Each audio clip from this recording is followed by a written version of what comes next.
Food গধূলি ধাৰাবাহিকখনৰ আজি নিশা আহিবলগীয়া এপিছডৰ প্ৰম' মুকলি হৈছে।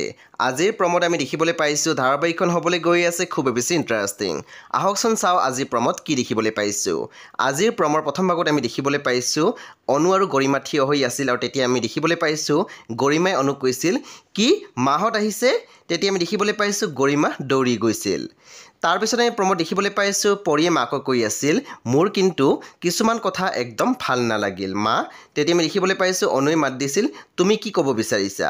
পুনৰ পৰিয়ে কৈছিল মই বৌৰ কথা কৈ আছিলোঁ। তেতিয়া আমি দেখিবলৈ পাইছোঁ অনুৱে মাত দিছিল গৰিমাক ময়ো লক্ষ্য কৰিছোঁ।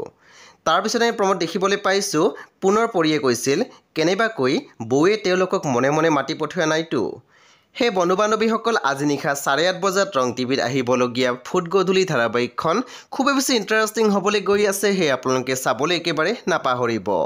পৰৱৰ্তী আপডেটৰ বাবে আপোনালোকে মোৰ চেনেলটো ছাবস্ক্ৰাইব কৰি কাষত থকা বেল আইকনত টিপি দিবলৈ একেবাৰে নাপাহৰিব আৰু প্লিজ আপোনালোকে মোৰ ভিডিঅ' এটা লাইক কৰি দিব।